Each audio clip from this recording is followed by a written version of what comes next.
আজকের এই ইংরেজি বাক্যগুলো যদি আপনি না জানেন, তাহলে ইংলিশে আপনি কথাই বলতে পারবেন না। কারণ এখন বর্তমানে যে টপিকটি ভাইরাল, সেটা হচ্ছে তাজুবাইকে নিয়ে।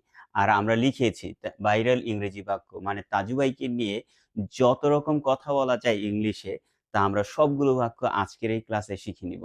তাই আপনি যদি ইংলিশে সবার সাথে ডিসকাশন করতে চান, একটা সুন্দর কনভারসেশন করতে চান, অবশ্যই কিন্তু আপনাকে এই ইংরেজি বাক্যগুলো জানতে হবে। তো প্রথমত আমরা শিখে নিই, তাজু ভাই ভাইরাল হয়ে গেছে। তাজু ভাই ভাইরাল হয়ে গেছে, এটার ইংলিশ হবে তাজু ভাই হ্যাজ গন ভাইরাল। তাজু ভাই হ্যাজ গন ভাইরাল। তো আমরা লিখে দিচ্ছি সুন্দর করে,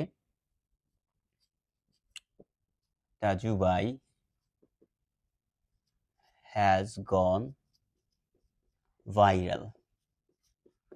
তাজু ভাই হ্যাজ গন ভাইরাল মানে হচ্ছে তাজু ভাই ভাইরাল হয়ে গেছে। নেক্সটে লিখে আছে, তাজু ভাই একজন সহজ সরল মানুষ। তাজু ভাই একজন সহজ সরল মানুষ, ইংলিশে বলবেন তাজু ভাই is an ordinary and simple person. তো আমরা এখানে লিখে দিচ্ছি, তাজু ভাই is an ordinary and simple person. Taju ভাই is an ordinary and simple person. Taju ভাই একজন সহজ সরল মানুষ।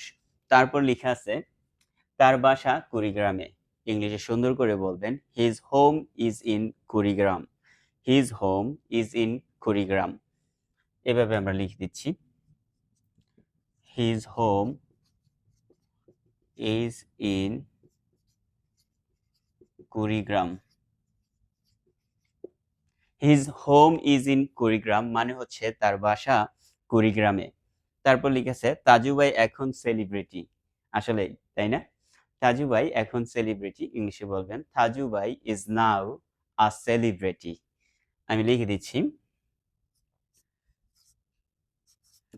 তাজু ভাই is now a celebrity.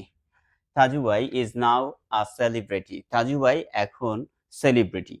Last, তিনি চর এলাকার সমস্যা নিয়ে কথা বলেন। এটার জন্যই কিন্তু তিনি ভাইরাল হয়েছে। লাস্ট যে সেন্টেন্সটা আমরা এখানে লিখেছি, সেটার জন্যই কিন্তু উনি ভাইরাল হয়ে গেছে।